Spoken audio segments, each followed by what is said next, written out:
One thing I think to bring up is the ACW National Championship. Yes. Debuted this year. Yep.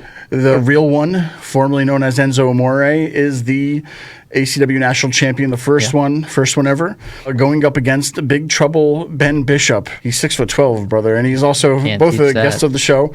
Jonathan, this National Championship match happening at Mischief Night. Who's walking out? Are we going to see Real1 walk out with this National Championship? Spoiler, new champion. New champion, going for Big Trouble. Big Trouble. You think Real1's in big trouble? I think he's in big trouble. I think it's, we've seen Enzo get in and out of a lot of scrapes, right? Yep. Real1. We've seen that happen. He has been a fighting champion. He's been great at representing ACW. It is Big Trouble's time. I can't say it any more plain than that. And I think that what you're going to see is a focused Big Trouble Ben Bishop and a focused BTBB is going to win over a Real1. And I just think that it's important to note that no matter what happens, both stars, in my eyes, and both going to continue to do great things. We had kind of talked about this before. There was a Ben Bishop tryout with the WWE. That's right, yeah. I mean, so there's eyes on this guy for a reason.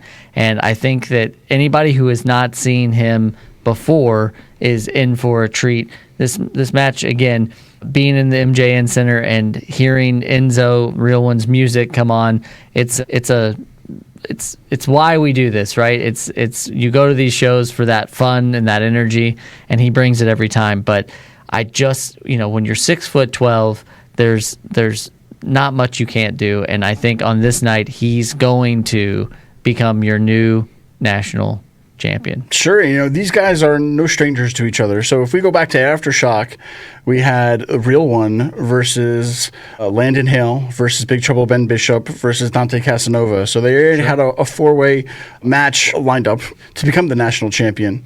So out of this match, Real1 defeated him, but now it's a one-on-one match. So that's where it's kind of like 4-on-4. The other guys can kind of team together to beat up the big guy or whatnot. So you kind of, maybe Real1 didn't really get a good a matchup with him. But now that they're one-on-one, that's a whole different story.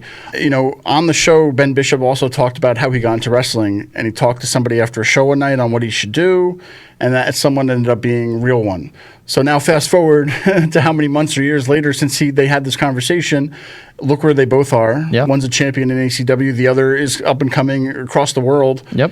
And it's kind of like they've come full circle from the question of, hey, should I get into wrestling, and giving advice, and to now, look, we're facing each other for a championship in Poughkeepsie. So, I mean, what better like story than that? That's Amore is what I think. I think that's what they call that. But yeah, I mean, again, there's a lot of parameters in these matches. We have a veteran in Real1. We have someone who's young and hungry and Big Ben Bishop. So anything can happen, but again, gun to my head, Big Trouble Ben Bishop. All right, at the end of the day, I think Real1, we could still see him. I mean, this man has not only won this championship in a four-way, he's also beaten, in between all that, Zach Clayton and Leo Sparrow, and continues his reign as national champion. Yep. So, I mean, the champ's the champ, man. He's the realest champ in the room. So I think at the end of the day, we might see Real1 walk out as national champion continuing into 2026. So what a match.